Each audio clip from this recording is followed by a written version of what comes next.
No idea. I mean, Can you name all 5 though? I used to be able to when I worked in small animal, and then there's some that I personally still use myself or am familiar with that I can still name. Hills is one of them. Purina is one of them. Iams is one of them.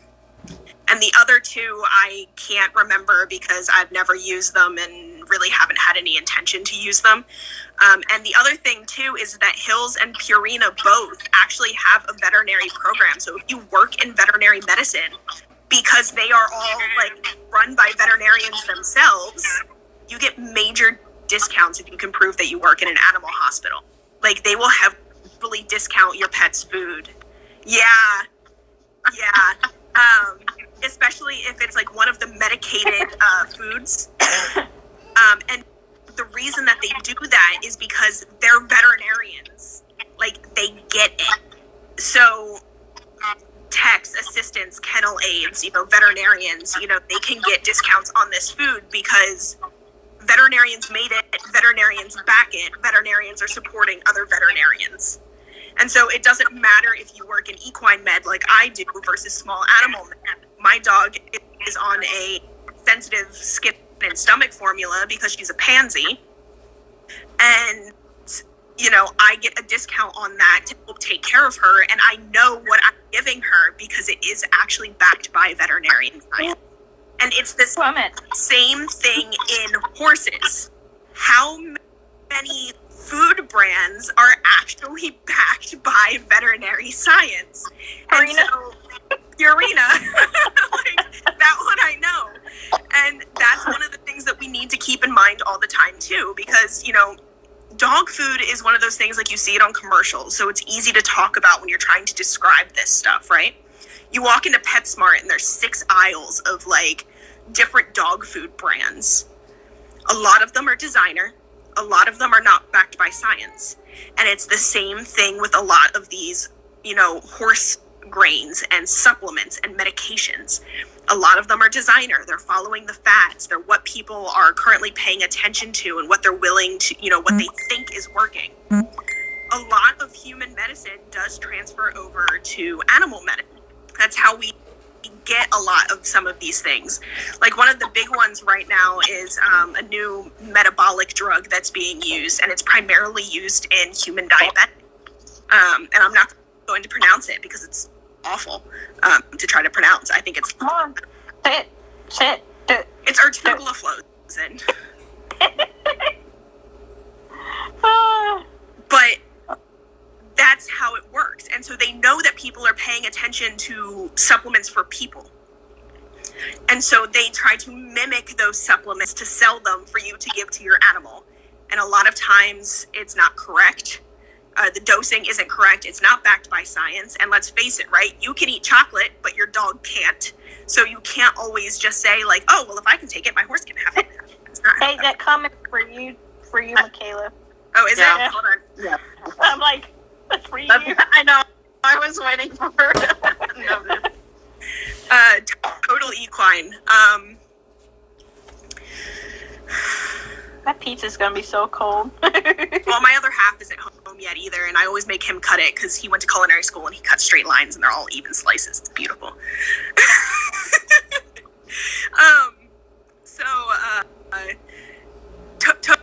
Total equine. I think that's one of the more neutral foods, to be honest. Like, I don't really have anything negative to say about it, but it's also not one that, like, I hear, like, the vets that I work with, like, recommending all of the time.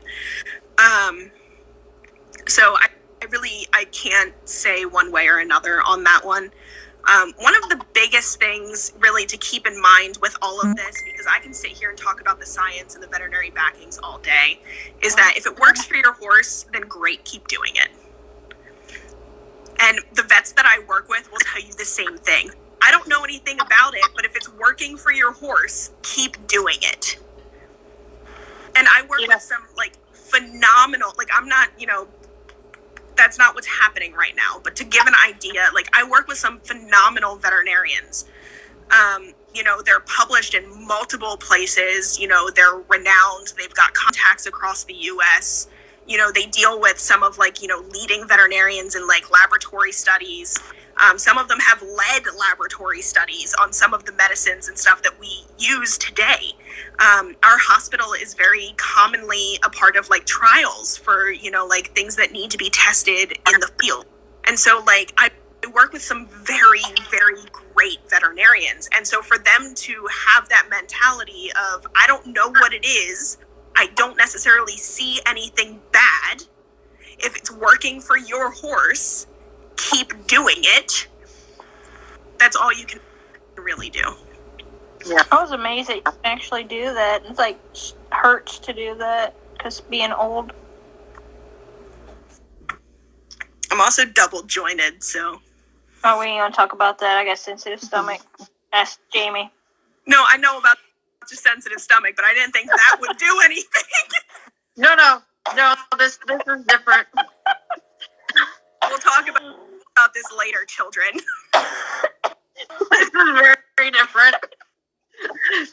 Think of if you're riding a horse. I asked her if it was safe for her to even be on the horse for today because her stomach was not feeling well. I said, "Are you sure you want to do this?" Leftover Subway, right? And it had lettuce and mayo and all that stuff on there, and I stuck it in a microwave for 2 minutes. And when you heat up lettuce and mayonnaise and all that, and it just mixes around in your stomach, eventually you don't feel good. I'm picturing warm, soggy lettuce, and that's one of my no foods. How do you think my stomach felt? Left work late. I'm questioning why you even ate it.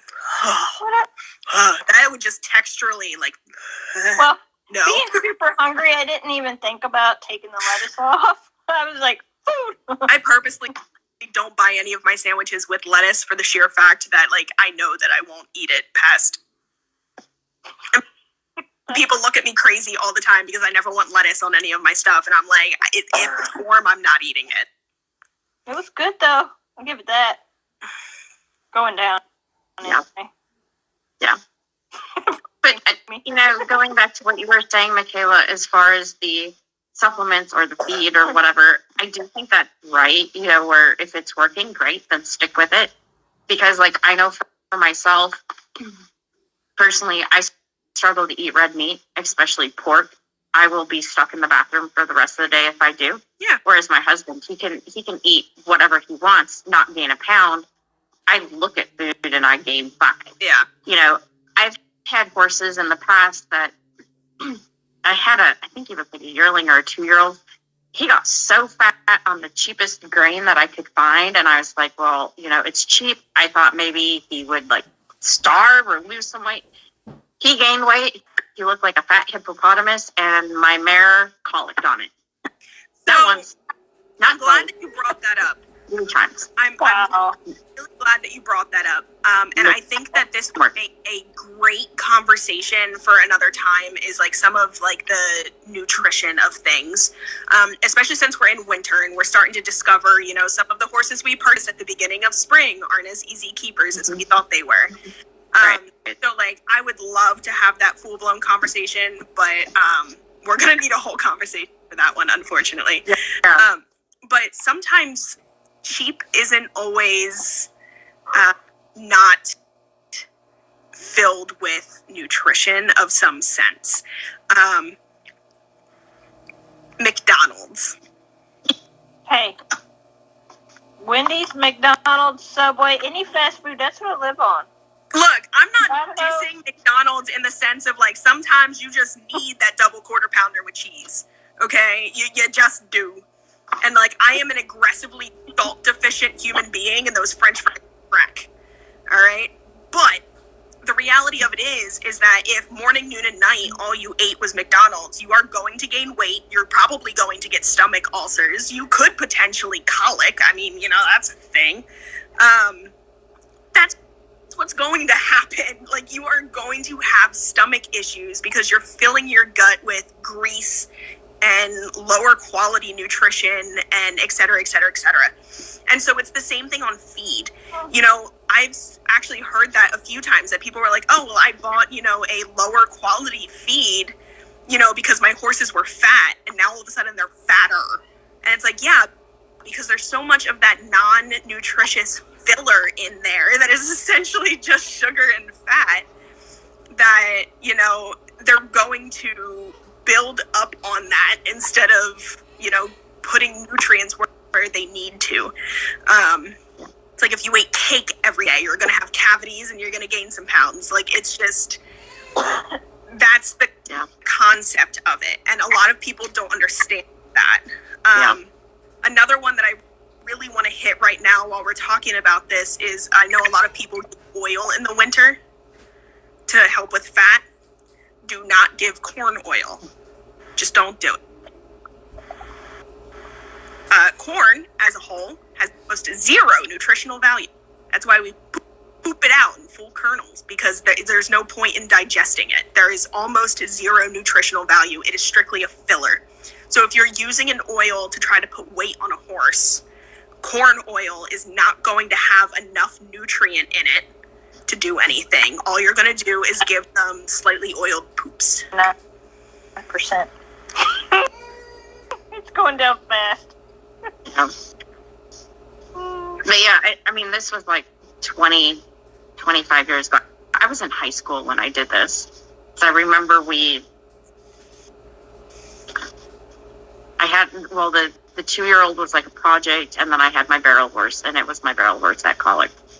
And she did it every time, like 3 days in a row that I fed her that grain. And she was like, and so I think we gave the grain to the cows or something, and it was supposed to be horse feed. But I'm sure the cows did great on it. Sure they did. I don't remember. I just remember her walking away from her bucket of grain and going and rolling and colicking, and I'm like, yeah. hey, all right then. Yeah. And I told my dad, and he goes, nah, you're full of BS. I was like, go watch her yourself. Yeah. Yeah.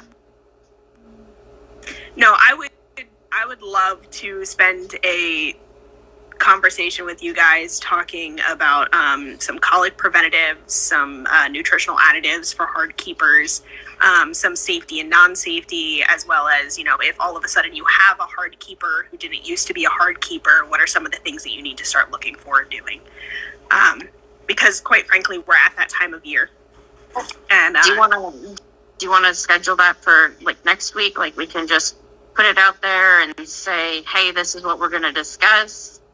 Yeah. Are you available next week? I had to think about it, but yeah, I switched to overnight, so I'll be awake by now. Okay.